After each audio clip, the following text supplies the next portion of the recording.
Olá, amigos, bem-vindos a mais um podcast dos Pensadores Desorientados. E hoje nós vamos falar um pouquinho mais sobre a decisão do Edson Fachin.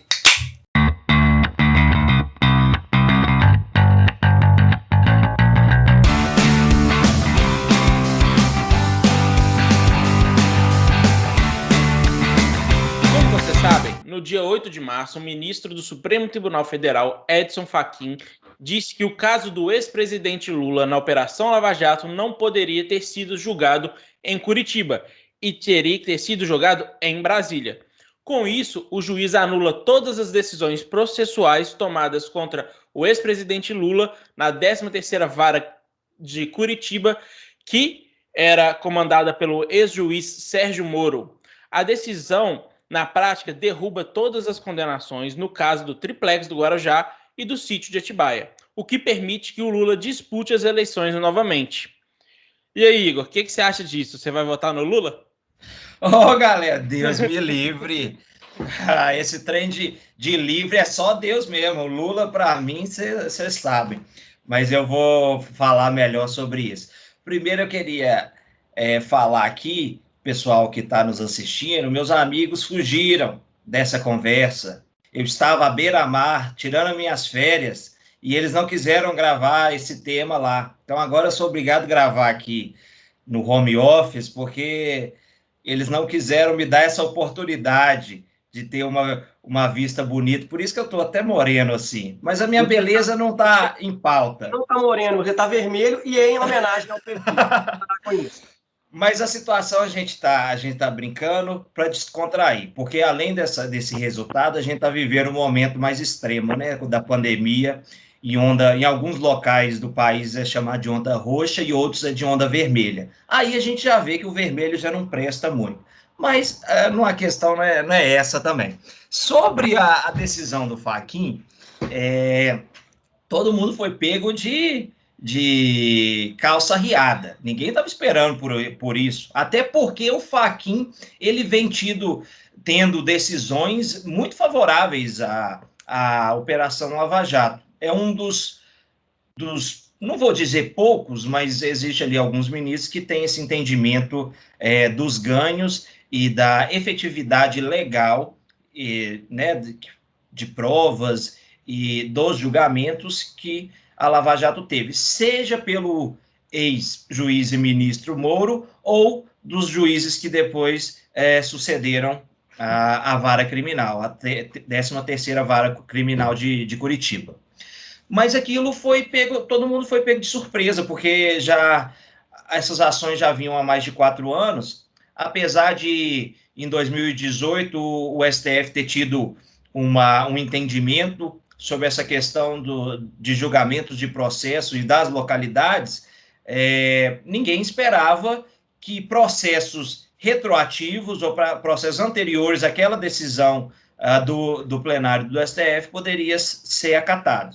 Então, ao meu ver, o Edson Fachin ele age politicamente. A gente sabe que os ministros do STF, eles são, né, nomeações políticas, e basta quem tiver curiosidade, colocar no Google e ver. Eu vi algumas entrevistas do Edson Fachin, majoritariamente na Folha de São Paulo, eu cheguei a ler umas 3, ele já vinha batendo na figura do Bolsonaro e do governo. Né, porque a gente já sabe a conduta que o Bolsonaro tem tido. E aí depois eu vou relatar mais um pouco sobre a minha opinião sobre essas duas figuras, né, porque é o que está em pauta, é a polarização. Jair Bolsonaro e Luiz Inácio Lula da Silva. Seja ele a figura que vai representar o PT, seja o Haddad, seja uma convergência da esquerda, não sei. A gente acredita que nós vamos ter essa resposta só em 2022.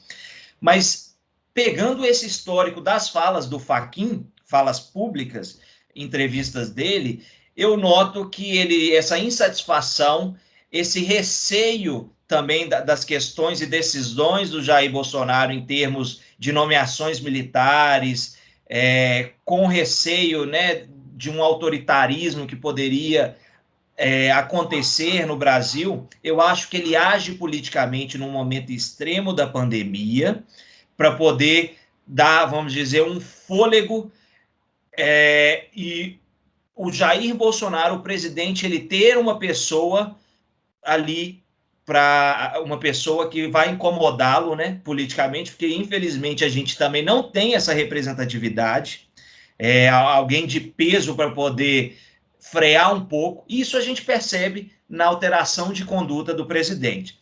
Mas a minha fala inicial, o que eu quero destacar é que com essa decisão e com essa polarização, o brasileiro, nós, pessoas, trabalhadores de bem, saímos perdendo. Nós continuamos perdendo em ter essas duas figuras como figuras principais no debate político brasileiro. Porque, ao meu ver, são pessoas que não merecem ocupar o cargo, seja o ex-presidente ou seja o atual presidente, em permanecer e continuar conduzindo o governo brasileiro. Então, assim, eu espero que a gente tenha alternativas maiores e vai caber a todos nós conscientizar e tentar mudar isso.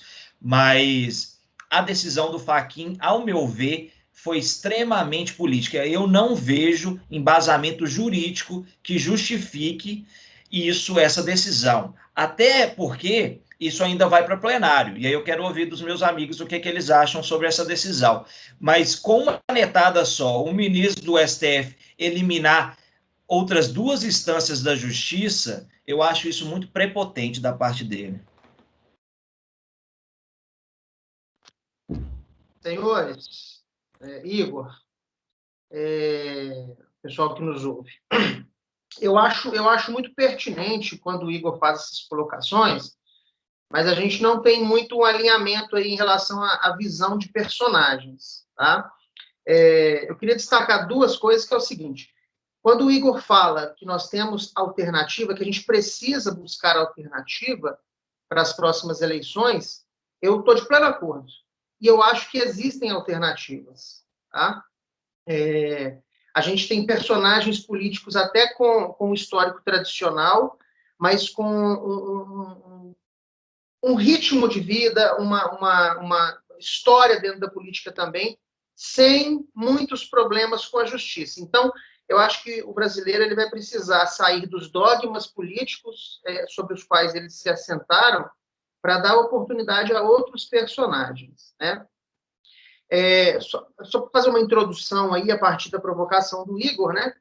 Eu acho que nesse caso dessa decisão do Fachin, a gente tem uma série de problemas, né? A gente vai entrar no mérito aí do processo, da materialidade, porque isso é extremamente complexo e a gente não tem tempo para isso, né? Mas o fato é que depois de tantos anos com processos correndo na justiça e em várias instâncias, o juiz aparecer agora e derrubar 3 processos, né, anular 3 processos de uma figura pública importante como Luiz Inácio Lula da Silva, querendo ou não, ele é uma figura pública importante, ele é um polo magnético político, né? Isso é muito estranho. Isso é muito estranho. Brincadeiras na internet, logo depois da notícia, davam conta de que por que agora que Edson Fachin viu que estava tudo fora do lugar? Por que agora que foi visto que o processo não deveria ter corrido em Curitiba e sim no Distrito Federal? Então, são atitudes, são ações, são processos jurídicos longos demais que não garantem a segurança da decisão e que fazem com que a sociedade não consiga ver estabilidade nas decisões judiciais. Eu via recentemente uma entrevista do jurista Modesto Carvalhosa, na Folha de São Paulo, e ele tem propostas bem ousadas com relação ao Supremo Tribunal Federal. Constitucionalmente, essa casa, essa instância, ela deveria julgar apenas casos de atentamento constitucional, de situações que ferissem artigos constitucionais. Uma coisa que eu não consigo entender, e é um debate que as pessoas não conseguem compreender também, é por que para uma pessoa ser presa, ela precisa ser condenada em segunda instância. fica parecendo para nós que a decisão do primeiro juiz não vale de nada. É um debate, vocês vão concordar comigo. Para que tantas instâncias se a primeira não é suficiente para poder prender uma pessoa julgada? Então, existem propostas de juristas, inclusive, querendo acabar com essas instâncias, porque o Supremo Tribunal Federal é a quarta instância a quem o cidadão pode recorrer. E, na verdade, ele deveria tratar apenas de questões constitucionais, né? Essa questão de indicação política para ocupar os cargos do STF, isso é essencialmente um problema. Modesto Carvalhosa, por exemplo, ele sugere que os membros que ocupem o STF saiam da própria magistratura por meio de indicação dos seus pares. Tem problemas e tem coisas positivas nisso. Então, a gente não pode também deixar de lado a informação de que Fachin foi uma nomeação de Dilma Rousseff, né? E a gente sabe que isso pode acentuar o caráter político de algumas decisões, né? Eu queria fazer uma aspas aqui, inclusive, de como que a Corte Constitucional do Brasil se tornou uma espetacularização de televisão. Porque quando vocês assistem frações do voto do Gilmar Mendes com relação quando ele fala da Lava Jato, quando ele fala de Curitiba, ele está produzindo um espetáculo, senhores. Né? O jeito que ele fala, os termos que ele usa. Então, essa decisão do Fachin, ela considerou a anulação dos processos de Atibaia, Triplex, né? E também da questão do Instituto Lula. Lembrando aí que foi derrubado porque, no entendimento desse juízo, esse processo não deveria ter corrido em Curitiba, porque ele não tem relação direta com as questões da Petrobras. Mas existem mais 4 ações penais correndo no Distrito Federal e em São Paulo contra Luiz Inácio Lula da Silva, né, sobre a questão aí e um deles, inclusive, é a questão de tráfico de influência em relação à compra daqueles caças suecos, né? Isso também está sob investigação. E ele é alvo do processo junto com o filho dele. Então, será que se trata de um reconhecimento tardio aí, de uma inocência? Lembrando que essa decisão de anulação desses 3 processos não está dizendo que Lula é inocente. Isso tem que ser deixado muito claro, porque muita gente está desinformando a partir disso. E a partir da ótica ideológica, da paixão política, muitos estão dizendo que Lula se tornou inocente. Não. Todo o processo vai ser retomado agora na vara federal, né? Agora, em relação ao processo, ao caso Lula em si, eu acho que a contribuição é essa. A justiça brasileira, ela se torna muito flexível, ela é muito maleável. E como é um tema muito rebuscado, a sociedade não consegue entender. Ela percebe, às vezes, que 2 pesos e 2 medidas estão sendo aplicados o tempo todo, né? Então, isso provoca, de fato, na altura do campeonato, uma instabilidade jurídica. Não estou falando, não vou dizer que o sujeito, o paciente penal, né, que é como eles falam, né, é inocente ou culpado. Isso não é o debate hoje. O debate hoje é sobre a insegurança jurídica que se traz com isso. Logo nas primeiras horas, quando foi divulgada a notícia de que as 3 sentenças tinham sido anuladas pelo ministro do Supremo, Edson Fachin, nós conversamos, vocês vão se lembrar, e eu cheguei a colocar na mesa para vocês. Imaginem o custo que o Estado teve durante todo esse processo, né? O custo social, o custo político, o custo econômico, a espetacularização, para agora derrubar. Ora, o que sai do bolso de cada um de nós, né, Gustavo? Pois é. Aonde que está o erro, Igor, Ricardo e André? O erro estava lá atrás, o erro está aqui agora.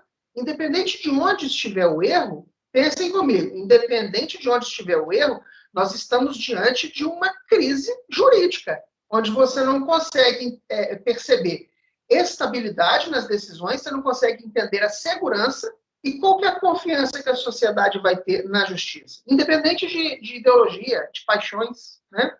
Eu acho que eu vou ficar nesse ponto aqui por enquanto em relação à questão jurídica, para depois a gente passar para a polarização, que eu acho que é o que isso vai dar mais incêndio.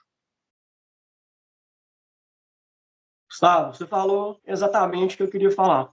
Você usou, inclusive, o termo insegurança jurídica, que era justamente o que eu queria falar. Infelizmente, você perguntou onde foi o erro, lá atrás ou aqui? O mérito da Lava Jato ele é muito interessante, né? O porquê que a Lava Jato existe é muito interessante e é importante, né?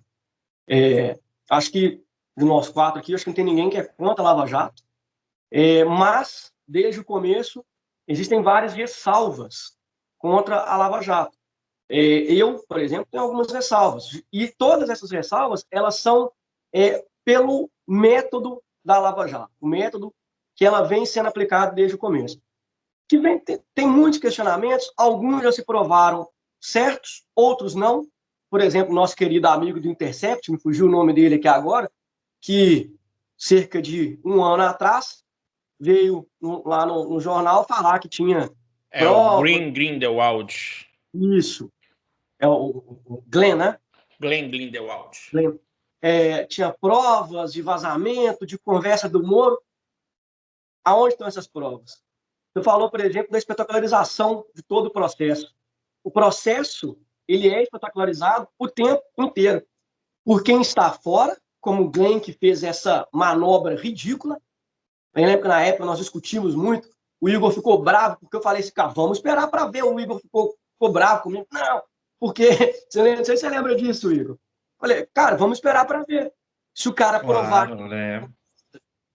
E como que veio ali, uma discussão que a gente teve na época foi, o Glenn falou que conseguiu a conversa através de hackers, ou seja, usou um meio ilegal para tentar comprovar uma ilegalidade do julgamento de uma ilegalidade. Cara, aonde que entra a legalidade no processo todo? Não tem. Então, a Lava Jato vem sofrendo esse tipo de problema. Então, quando a gente entra nesse tipo de insegurança jurídica e você tem um processo de 2018 foi fechado, né, em 2018, se eu não me engano, 3 anos atrás. E agora, depois de 3 anos, vem alguém fechar o processo falando que o mérito não poderia ter sido julgado naquela vara. Ninguém percebeu isso antes? Ninguém tinha essa... não tem uma cartilha que fala quem que pode julgar o quê, aonde, quando? Só 3 anos depois que vem alguém e derruba. Por quê? Por que nada foi feito antes, lá no começo? E isso traz todo esse questionamento para a gente, toda essa insegurança jurídica. A gente vê o Moro sendo questionado porque sai do processo e, de repente, para dentro do governo da oposição. Aí o Moro briga com esse governo, sai desse governo e vai parar numa empresa de consultoria, não me lembro agora, que é envolvida com o processo da Lava Jato. Ou seja, ele tem informações privilegiadas e que ele está indo para uma empresa que é uma parte do processo. A gente fica sem saber no que acredita, o que vê, o que não vê, porque todo esse processo de espetacularização, de ver áudio vazado, áudio que corria em segredo, né, segredo de Estado, justamente pela questão do julgamento, de repente o áudio vaza, aí quem vazou o áudio era uma pessoa importantíssima, o próprio Sérgio Moro, vem depois e pede desculpa e fala que errou.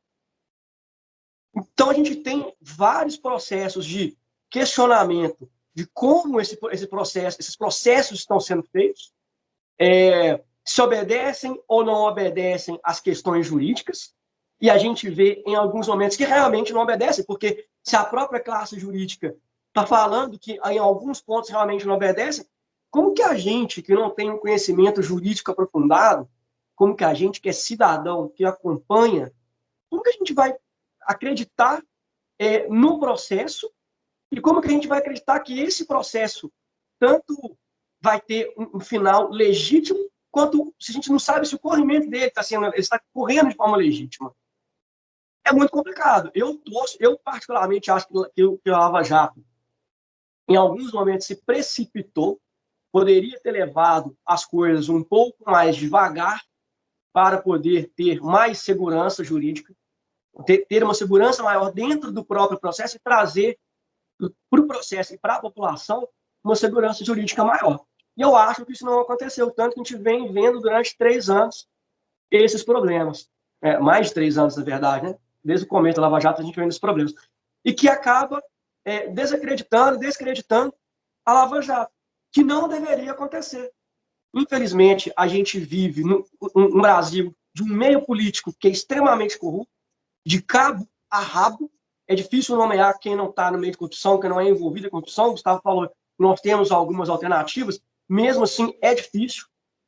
E a gente entra num mérito jurídico, processual, e que ele é totalmente político e que passa a perder crédito muitas vezes, porque não tem essa segurança. E acontece ali alguns casos de corrupção, de questionamento de corrupção dentro do próprio processo, e que a gente fica sem saber se realmente ocorreu ou não. A gente já viu, por exemplo, o caso do Glenn, falei aqui agora. Não aconteceu, porque se ele não trouxe provas até hoje, depois de quase um ano, eu duvido que tenha acontecido alguma coisa. Pouco tempo atrás, tivemos aí mais um escândalo, não me lembro se foi a Veja, quem foi, levantou sobre o Dallagnol, não lembro como é a pronúncia do nome dele, e uma delegada que supostamente forjaram testemunhos. E aí, como que a gente fica? Foi forjado ou não foi? Se foi forjado, o que isso vai impactar no processo? E esse próprio caso, o Gustavo deixou bem claro que isso não é algo que está tirando a legitimidade do processo. Ele pode ser retomado, tudo que foi julgado pode ser retomado, vai mudar de vara, mas a gente continua, mesmo até isso é inseguro para a gente, porque se vai sair de uma vara para outra depois de 3 anos, ele vai ser preso de novo, com base no que já foi julgado, porque se da primeira vez ele foi preso, eu entendo que tudo levou a crer que, se o processo foi feito correto, tudo leva a crer, então, que ele realmente deveria ter sido preso. Vai voltar para lá, ele vai ser preso de novo, então soltou para daqui a pouco prender de novo. E ano que vem tem eleição. Como que isso vai impactar na nossa eleição? A partir de agora, a gente já vê pré-candidatos começando a falar. O próprio Lula já fala em tom de eleição, o Bolsonaro, desde que foi eleito, já fala em tom de eleição. E a gente fica sem saber como que isso vai impactar. O Lula vai estar solto? O Lula vai ser candidato? O Lula pode ser preso de novo? Enfim, essa insegurança jurídica, para mim, é o que deixa o processo um pouco mais complicado. Cadinho. Eu concordo com essa questão da insegurança jurídica, concordo que eu acho que matéria de direito, pelo menos noções de direitos, tinha que ser uma matéria ensinada em escola, no ensino médio de preferência, porque é uma coisa que ninguém sabe como é que funciona. O que é a primeira vara, a segunda vara, a terceira vara? Quem não estuda, quem não procura saber, não fica sabendo. Então nós temos as classes, mas que são menos favorecidas, que não sabem o que é isso. Por exemplo, o André falou muito certo. O caso está mudando da vara de curativa para a vara do Distrito Federal. Eles podem aprovar tudo o que aconteceu, então eles podem somente pegar e aceitar tudo, falar, tá certo, tá certo, tá certo, mas quanto tempo isso vai demorar, qual que é o gasto que isso vai ter? Aí a gente viu que a gente teve um processo que foi corrido uma celeridade muito fora do comum, que a gente está vendo aqui, que a gente normalmente vê, um processo que correu em Curitiba rápido demais, tá mudando agora para Brasília, não sei como vai ser essa correria. A gente tem que falar que isso, dessa questão de ser julgado por Curitiba e não por Brasília, isso tem sido falado desde o início. Vários advogados, vários juristas tinham falado que estava errado, que tinha que ser julgado em Brasília e não em Curitiba. E isso foi só falado, ninguém foi tomando conta de nada. Mas, ao mesmo tempo, por não saber muito dessa questão, dessa parte do Brasil, né, dessa parte jurista do Brasil, a gente não sabe se o Supremo Tribunal está olhando isso desde aquela época e conseguiu dar canetada só agora. Eu não sei, eu não posso falar isso. Eu não posso falar que ele olhou, pegou o processo no dia 8 e falou assim, tá assim, então vou tirar esse trem daqui. E a gente não sabe se está sendo analisado antes, que as reuniões não são públicas, as reuniões não são faladas, as pautas não são explicadas. Então a gente não sabe como está sendo tratado esses casos. E isso é ruim para a população, que ela fica de mãos atadas. Igual o André falou, agora nós temos já começou uma nova corrida presidencial para 2022, no meio de uma pandemia, no meio de onde não tem vacina, no meio de onde está a maioria do Brasil em zona roxa, com lockdown e tempo específico, não pode sair de casa depois das 8 da noite. Sabe? A gente tá vacinando população até 75 anos, sendo que Estados Unidos já estava vacinando 40. A meta do Biden, ele cumpriu uma semana antes do que ele previa, correndo com vacina, dando vacina para todo mundo. E aqui está nessa. Fica mais na decisão, fica mais na briga Lula ou Bolsonaro do que, gente, vamos acertar todo mundo, vamos correr atrás da vacina, que é o que a população está precisando no momento. A gente já viu aí o Lula, segundo, eu vou falar o nome do jornalista, porque eu não quero falar bobagem, segundo o jornalista Roberto Fonseca, do Correio Brasiliense, que ele falou no dia 18/3, o ex-presidente Lula já quer o Calil na chapa dele como vice-presidente. Cara, já estão formando aliança e chapa, sendo que, cara, falta um ano ainda. Vamos preocupar com a vacina, vamos preocupar com o povo, sabe? Tipo assim, a gente vive numa guerra política, a gente vive numa guerra que, tipo, quem dá certo e quem tá errado. Vai mudar para Brasília? A gente não sabe. O Sérgio Moro, na minha opinião, ele teve um quê de corrupção nas decisões dele. Desculpa, mas correr demais com o processo, vazar áudio que não podia, ele teve um quê ali. Eu sempre tive para mim que um erro não justifica um outro. Se o cara te bateu, não justifica você bater no cara, agora você quer... Não. Você tem que levar aquilo que aconteceu. Ó, apanhei. Se o cara vai ser julgado, aí é outros 500. Aí acredito que tem que ser julgado. Uma briga de colégio. Algo que ele me bateu primeiro. Não existe isso, ele me bateu primeiro, ele fez isso primeiro. Tipo assim, você fez aquele fato, então julga aquele fato. Um erro não justifica o outro. Então, eu acho que, por mais que eu gostei do julgamento do Lula, eu acho que foi certo, eu acho sim que ele teve um quê de corrupção no governo dele, e bobear muito, porém, eu acho que o erro do Sérgio Moro não justificava o erro do Lula. Por mais que eu acho que ele deveria ter sido condenado, sim. E, ao mesmo tempo que eu concordo com o André, o Moro saiu de lá, já foi para ministro do governo opositor, aí já está numa empresa de consultoria esse jogo de governo é muito esquisito para mim. Eu queria saber o que vocês acham, porque para a gente poder delongar um pouco mais, porque infelizmente ninguém que tem informação para poder a gente bater de frente falando se está certo ou está errado essa troca de Curitiba para Brasília. A gente não sabe o que aconteceu, a gente não tem informação jurídica para isso. A gente tem noções de direito que a gente teve na faculdade. O André começou um curso de direito, mas não concluiu. Mas eu quero saber o que vocês estão vendo para 2022, com essa corrida que já começou, uma corrida presidencial, que já estava correndo, o Bolsonaro mudando as suas percepções. A gente vê um dia depois do discurso do Lula, todo mundo da comitiva do Bolsonaro de máscara em uma coletiva, sendo que nunca usaram. Quem normalmente sempre usava máscara era o Paulo Guedes, mas tinha vezes que ele aparecia sem. Eu quero saber um pouquinho mais de vocês sobre o que vocês esperam para essa briga. Vocês acham que, na visão de vocês, o Lula tendo sido solto, né, entre aspas, né, tirando a condenação dele, ele podendo ser elegível até segunda decisão, né, porque a gente não sabe como é que vai ser, fez o Bolsonaro mudar um pouco o governo dele e tentar seguir de alguma coisa. Eu quero saber um pouquinho mais de vocês sobre isso. Olha, eu vou falar o que eu acho, caros amigos André, Gustavo e Ricardo. Eu acho que o STF é um picadeiro e nós somos os palhaços. Eu acho que a palavra que nós mais comentamos foi insegurança jurídica. Mas a insegurança jurídica, para mim, é o resultado de injustiça. E aí eu vou trazer dados. Vou trazer dados dos processos e dados econômicos para falar também sobre a polarização. Os dados de processo, eu fico extremamente decepcionado quem simplesmente aponta só para Lava Jato. Que aí você, André, você, Ricardo, apontaram, a Lava Jato foi muito célere, os processos talvez não seguiu toda a legalidade, um áudio foi vazado. Mas ninguém comenta da injustiça do STF. Vocês sabem, senhores, quantos políticos o STF condenou até hoje na Lava Jato? Um.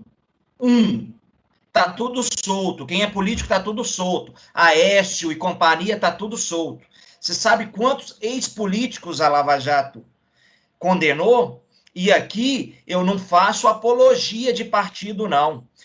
Foi condenado Lula, foi condenado Dirceu, PT, foi condenado Eduardo Cunha, PMDB, foi preso Beto Richa, PSDB, entre vários outros. Isso a Lava Jato condenou, porque não tinham mandatos políticos. Ah, Nico Seller, nós queremos o quê para o Brasil?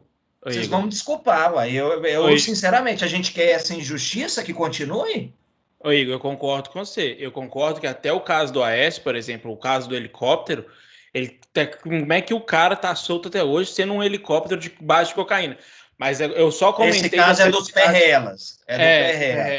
Eu só comentei da celeridade da Lava Jato porque a gente estava falando do caso Lula em específico. Mas eu concordo com tudo que você falou. Tudo não bem. Deixo de concordar, não. Eu só comentei isso por causa que a gente estava falando desse caso específico. Mas eu concordo. Sim, mas se a gente for tratar só do Lula, a gente não está tratando só do Lula. É aí onde que eu quero entrar. Essa decisão do Edson Fachin, ela é extremamente perigosa e eu vou até ajoelhar e rezar que o plenário reverta isso, porque isso pode ter reflexo nos demais ex-políticos, que é Eduardo Cunha, é Beto Richa, é Dirceu, toda essa trupe. Isso é extremamente perigoso. E ele fez isso exatamente para o Bolsonaro ter alguém para quem competir, entendeu? Para quem ter dor de cabeça, porque ele estava muito solto. E aí eu vou falar isso na questão da polarização.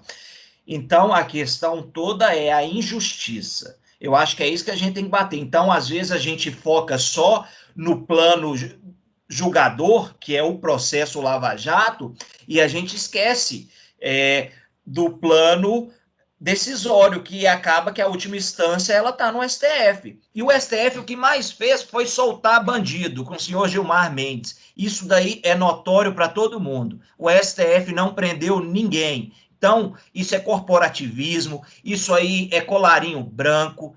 E eu, pelo menos, sou cansado de ver isso. E aí a gente só está vendo retrocessos. Então, a verdade é essa. Essa polarização, ela só traz mais retrocesso. O governo do Jair Bolsonaro é um retrocesso de combate à corrupção, seja na lei de abuso de autoridade, seja no fim da Lava Jato, seja na troca do COAF, saindo da Receita Federal, depois passou para o Ministério da Economia, depois hoje está no Banco Central. São retrocessos.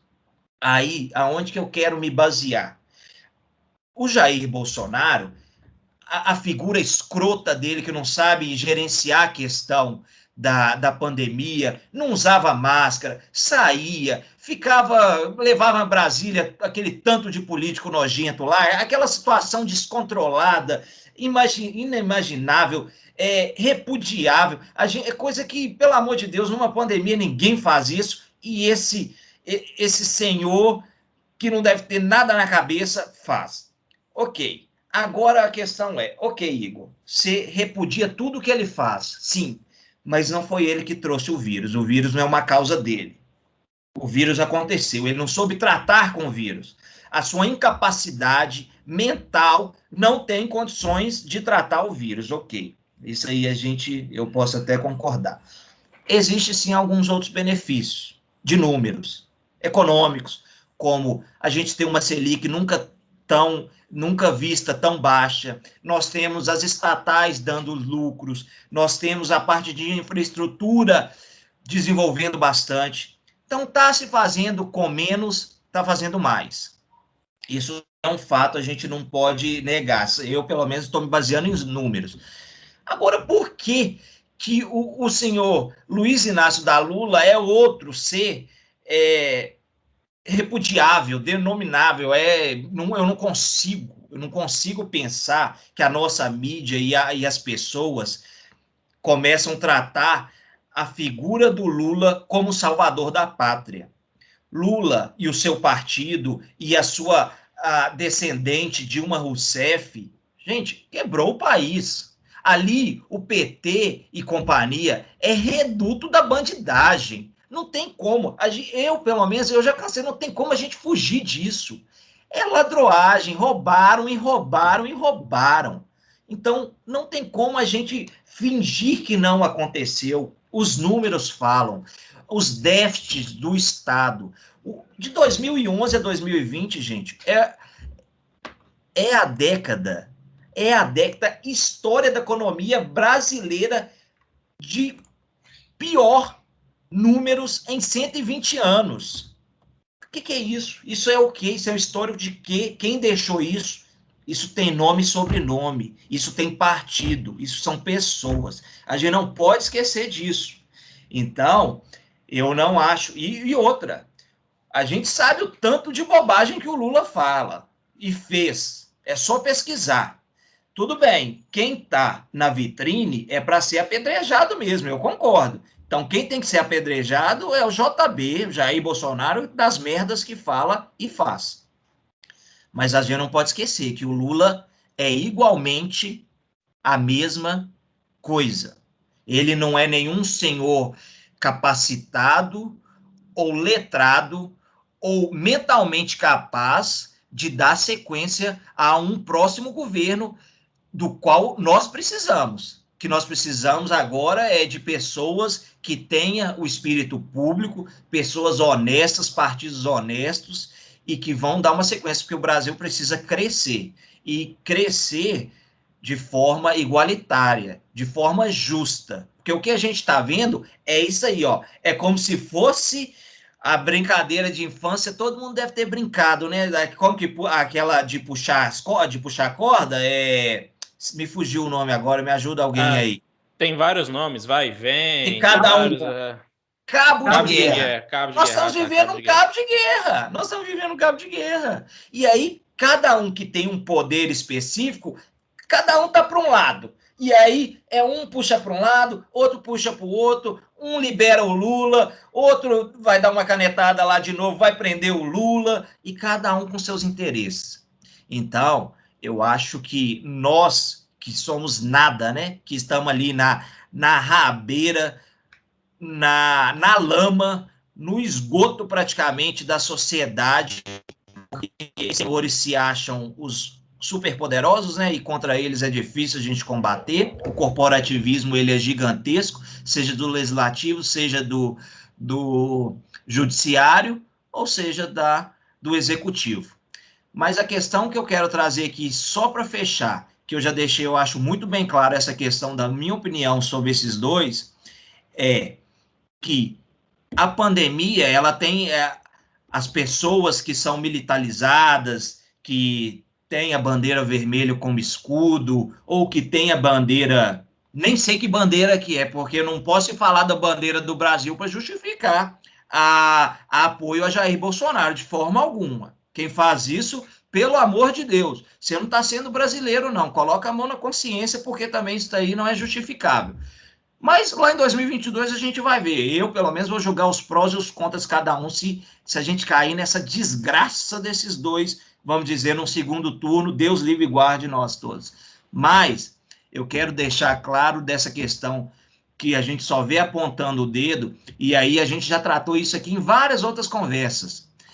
O brasileiro, ou a mídia brasileira, ou, infelizmente, alguns, por desconhecimento, acreditam que só o governo federal que tem responsabilidade sobre as coisas. Mas o que a gente está vendo aí nessa pandemia, além da responsabilização do governo federal, que existe sim sua parcela com as suas falas e condutas, existe responsabilização por parte de prefeitos e governadores.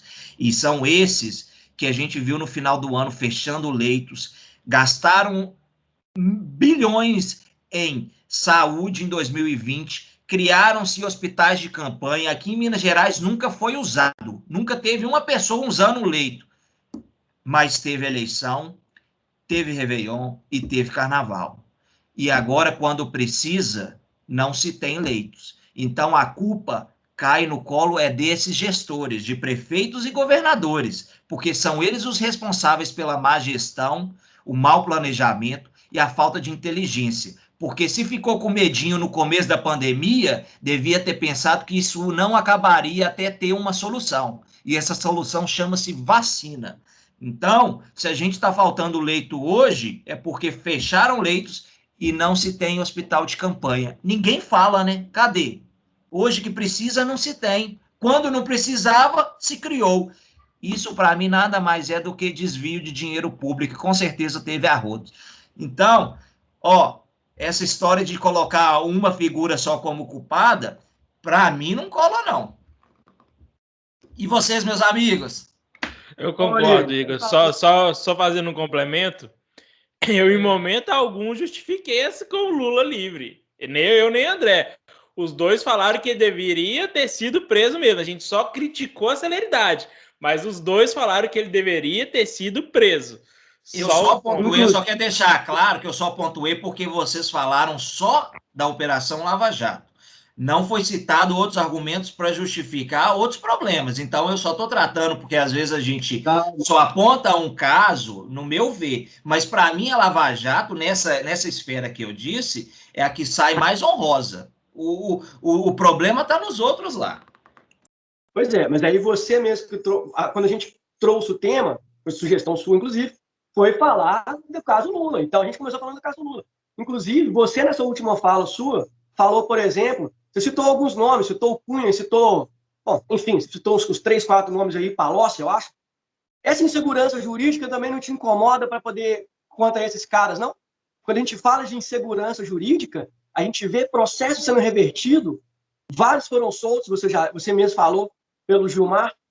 A gente está falando da insegurança jurídica. Quando Lula, a figura maior, toda a polêmica, ele é solto, e a gente tem outros para trás que foram soltos, isso não te traz insegurança jurídica?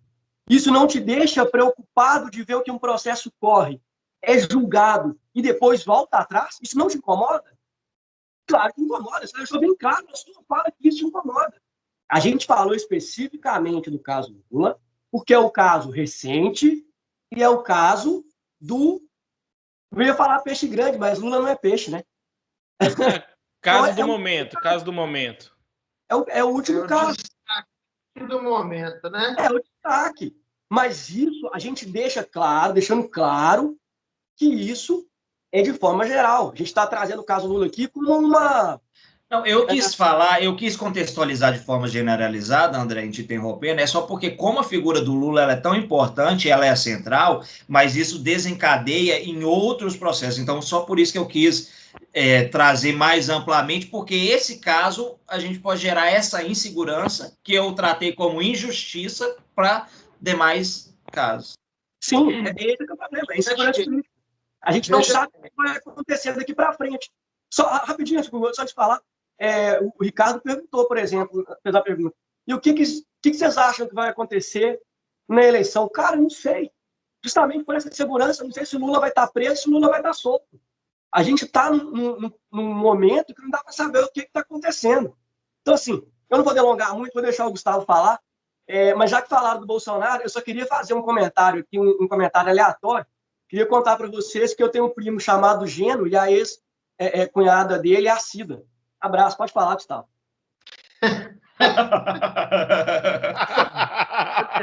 Essa foi boa. Deixa eu falar um negócio aqui.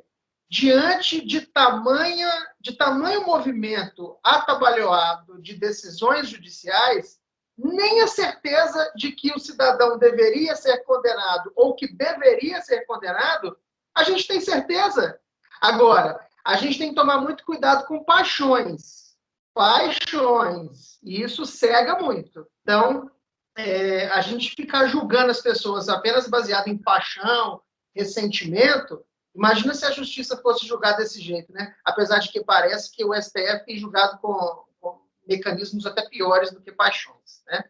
Então, o cara foi condenado, tantos anos de processo, agora foi anulado as três sentenças. E aí? O cara é inocente, o cara é culpado? Pelo amor de Deus, eu quero que alguém chegue na minha frente e me convença se ele é inocente ou culpado, porque até agora ninguém o fez, né? Agora, com a fala do Igor aí, senhores, vocês vão concordar comigo, né? O longo desabafo dele, a gente percebe que a polarização política virá com força, né? As eleições do ano que vem serão carregadas de ressentimento, de paixão e de forte polarização, né? Mas eu queria só dar uma retomada aqui. Eu acho que o André, na fala dele logo antes do Igor, ele fez um ritmo de fatos e consequências em função da Lava Jato, da operação da Lava Jato, que eu acho que foi fantástico. É uma coisa definindo a outra e fatos e consequências acontecendo sucessivamente e que produziram essa desconfiança e essa dúvida sobre os métodos da Operação Lava Jato. Não é? A espetacularização desse processo, ela era natural, né? Porque nós estamos tratando de uma figura de destaque, uma figura política de destaque. Naturalmente, haveria uma espetacularização. No entanto, essa espetacularização parece que ela transforma os agentes do processo em elementos que querem brilhar um mais do que o outro. Quando o André fala, por exemplo, que o juiz de uma operação que condenou o principal concorrente do atual governo, de repente passa a integrar o atual governo, isso não é questionável? É claro que é questionável.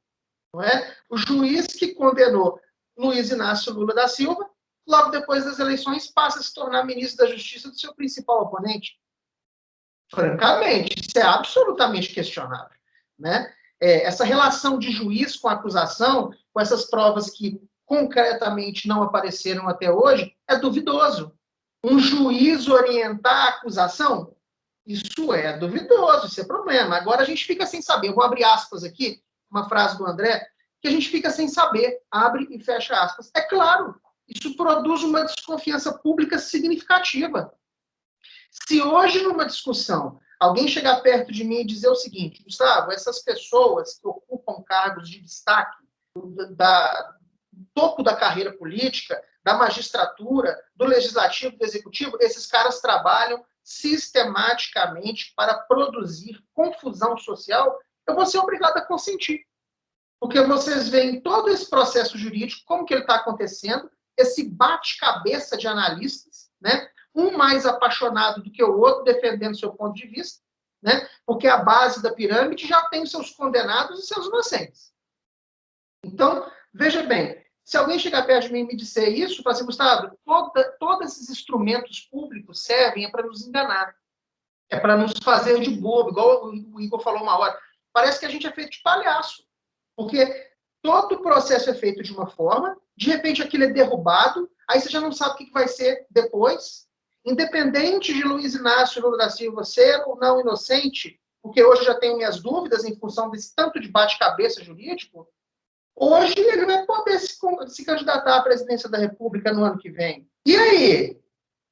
E se no ano que vem ele for condenado de novo, ele vai ser preso no exercício do mandato? Não vai? Como é que a Constituição prevê isso? Gente, como que você consegue uma estabilidade social e um projeto de longo prazo do país diante desse cenário? Agora, passando um pouco para a questão da política, agora eleição mesmo, né? A polarização política, eu acho que a provocação que o Ricardo fez aí, né? Que ele perguntou: o que a gente acha que vai ser a partir de agora em relação à política? Absoluta polarização. Porque até então, enquanto Lula estava inelegível, existia um polo de atração chamado Jair Bolsonaro e vários outros polos muito fragmentados. Hoje, a gente tem 2 polos significativos de atração. Lula se tornou elegível e ele passa a se tornar um campo de força, um campo gravitacional. E esse campo gravitacional, chamado Lula, ele pode facilmente destruir a base de apoio que Jair Bolsonaro tem dentro do Centrão, que é aquilo que sustenta as decisões, que é aquele grupo, né, que a gente sabe como é que funciona, que sustenta as decisões do Poder Executivo e apoia ele mediante balcão de negócios dentro do Congresso Nacional. Agora, quem que se beneficia neste momento, na minha opinião, com esse novo polo gravitacional que surgiu na política pré-candidaturas presidenciais do ano que vem? Jair Bolsonaro. Jair Bolsonaro, senhores, ele ascendeu politicamente baseado num discurso de ódio fortemente identitário e ideológico e antipetista, né? A eleição de Jair Bolsonaro está fortemente atrelada ao antipetismo. Então, na minha opinião, a partir de agora, quem se beneficia muito dessa polarização, da manutenção desse ódio, na manutenção desse incêndio de raiva das pessoas, de antipetismo, nesse ressentimento de governos anteriores, é ele. Só que aí, no ano que vem, nós vamos ter, então, a construção de 2 espaços que são polarizados. O antipetismo, a manutenção do antipetismo, que vai querer sustentar Jair Bolsonaro por mais 4 anos, e nós vamos ter o antibolsonarismo, que já está consolidado na sociedade também. E aí? Só que os discursos de Luiz Inácio Lula da Silva, logo depois que ele se tornou elegido, mesmo com algumas contradições que eu digo no sentido de não deixar ainda muito claro se ele vai ou não concorrer no ano que vem. Se esse cidadão assumir um discurso conciliador, senhores, com base aí numa sustentação de apoio no Centrão, que já foi eventos passados, o PT já teve sustentação de apoio no Congresso Nacional do Centrão. Se ele passar a ter um discurso conciliatório nesse sentido, se ele passar a produzir mais visão de Estado, ele fugir um pouco da polarização e trabalhar mais questões de pandemia, de saúde pública e estímulo econômico, existe aí, sim, um risco sério para a eleição de Jair Bolsonaro. As pesquisas estão mostrando que a reprovação dele está ganhando cada vez mais volume, e se a gente tiver esse outro polo magnético trabalhando no sentido contrário, desafiando essa polarização rasa, a gente tem um risco sério de Jair Bolsonaro ir para o segundo turno e sobrar ali mesmo, ficar para trás ali mesmo, né? Eu entendo que se isso acontecer, se Lula assumir esse discurso, o que parece que vai ser feito, eu penso que talvez Jair Bolsonaro vá sofrer aquele mecanismo de decisão social que o beneficiou em 2018. Existem muitos fatores que colocaram Jair Bolsonaro na presidência da República. Ok, mas eu acho que um dos maiores destaques deles, eu acho que o sentimento majoritário que elegeu Bolsonaro foi o antipetismo. Então, teoricamente, se essas situações, se essas conjecturas que eu estou falando se concretizarem, talvez no ano que vem, Bolsonaro vai sofrer o antibolsonarismo em função da gestão atabalhoada que tem tido, né? As características de Jair Bolsonaro enquanto presidente da República, todos já sabem a minha opinião. Então, eu não acho, inclusive, recentemente foi ventilado que Jair Bolsonaro mudou completamente a postura em função da aparição pública de Lula. Eu não concordo. Ele vibra de forma diferente dependendo do ambiente em que ele estiver. Ele é o reacionário, ele é o incendiário, ele é o escandaloso quando ele está na frente dos apoiadores mais fortes que ele tem, os apoiadores mais passionais. Mas no Congresso Nacional ele ainda age com uma certa racionalidade. Então eu não acho que a figura de Lula tenha mudado a postura de Jair Bolsonaro da água para o vinho, ainda não. Agora, nesse ano que vai se passar agora, né, a gente tem aí, no ano que vem, né, as eleições, um ano já começa o processo eleitoral. Se vocês lembrarem dos outros processos eleitorais de nível nacional, né, que a gente teve no Brasil, a movimentação de peças, ela acontece com mais evidência no último ano. Né? Esses caras já ganham a eleição, igual o Igor falou, esses caras já ganham a eleição falando na reeleição. Ok, mas é tudo muito incipiente. Agora sim que o xadrez foi colocado na mesa, e agora a gente tem um outro polo magnético atraindo interesses políticos, e aí? Um polo magnético, inclusive, que a gente não sabe qual vai ser o destino. Eu não me lembro qual que é a idade do Lula, não sei se você consegue consultar para nós, Ricardo, mas um homem de idade avançada, com processos ainda em curso, ou 3 processos que caíram, que agora vão ser retomados. Destino que vai ser isso, sabe? Eu acho que parece que a gente está fora do time. Parece, a impressão que a gente tem é que a gente está fora do time. Ele tem 75 anos, Gustavo. 75 anos de idade. Vejam, senhores, talvez seja a hora de fato, né? Eu não concordo muito com algumas coisas que o Igor falou, não. Porque eu acho que a gente precisa apagar um pouco a chama da paixão e trazer um pouco mais racionalidade, visão técnica das coisas. Porque senão a gente acaba vibrando sempre no mesmo patamar da grande massa. eu acho que a gente precisa fugir do óbvio, fugir daquilo que está facilmente enxergável. A gente tem que ir um ponto para cima ou um ponto para baixo para a gente ter mais subsídios de informação, para que a gente tenha uma opinião mais racional. Mas, onde eu quero chegar com isso? Nós vamos ter uma eleição ano que vem baseada em paixões de novo? Com uma pandemia que não dá nem sinais de que vai acabar? Ora, então eu acho que está na hora de a gente dar uma oportunidade, de fato, está na hora da gente dar uma oportunidade para outros elementos de dentro da política que estão aí oferecendo soluções e que a gente precisa experimentar. Gustavo, você falou essa questão da paixão. A gente realmente está num momento caótico. Nós temos 3 grupos. De forma genérica, nós vamos ter 3 grupos na próxima eleição. Apoiadores do Bolsonaro, apoiadores do Lula e quem vai decidir a eleição. Apoiadores do Lula, do Bolsonaro, são passionais. Os apoiadores do Lula, passionais. E quem vai decidir a eleição é quem não é nem a favor de um, nem a favor do outro.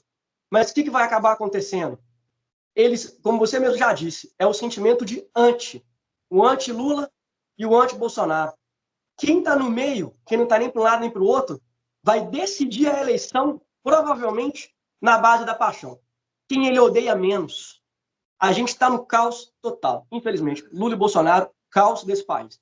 O Igor falou que a gente passou aí uma década perdida na economia, na política brasileira.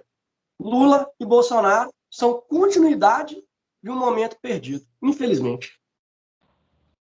Gente, eu infelizmente eu vou ter que encerrar vocês aí. A gente pode até continuar num próximo programa, mas nós já temos 55 minutos de programa. Só fazer minha última fala, então. Eu acho que a racionalidade, ela tá na mesma de quem considera o Lula inocente, para mim, são os mesmos que não consideram que o Jair Bolsonaro desdenhou do vírus. E aí cada um carrega o seu fardo. E aí vai para a consciência de cada um. Então, para mim, Lula não é inocente. Para mim, Jair Bolsonaro também não é inocente na condução da pandemia. E aí cabe cada um eleitorado decidir lá para frente. E vida que segue. Não é o STF não condenando o Lula que o faz inocente. Faz para quem gosta dele, quem tem simpatia. Mas tá aí. Os roubos, os efeitos econômicos e todos sofridos tá aí para quem quiser enxergar. Basta querer. E a mesma coisa na tratativa da pandemia. Abraço. Lembrando que a família Bolsonaro também está cheia de casos aí sendo investigados e arquivados em investigação, tá? Não é só Lula que a gente tem que ficar preocupado com roubalheira, não. Família Bolsonaro também. Sendo que a gente pode abolir a paixão dos discursos. Porque se a gente for discursar de forma muito apaixonada, a gente se cega para o outro lado. E aí não está a inteligência, né? Eu concordo com vocês, concordo que, para mim, eu sempre falei isso, deixei bem claro hoje, o Lula sim é culpado, eu comentei de como foi feito, mas ele sim é culpado, e eu não vou ser tão sutil quanto o André, não. O Bolsonaro, além de culpado de outras coisas, ele também é um genocida. Quem desdenha da ciência faz isso sim. Então, abraço, Cida, saudade de você. Então, Ricardo. Então é isso aí. Valeu, você vai galera. ser processado. Abraço. Abraço.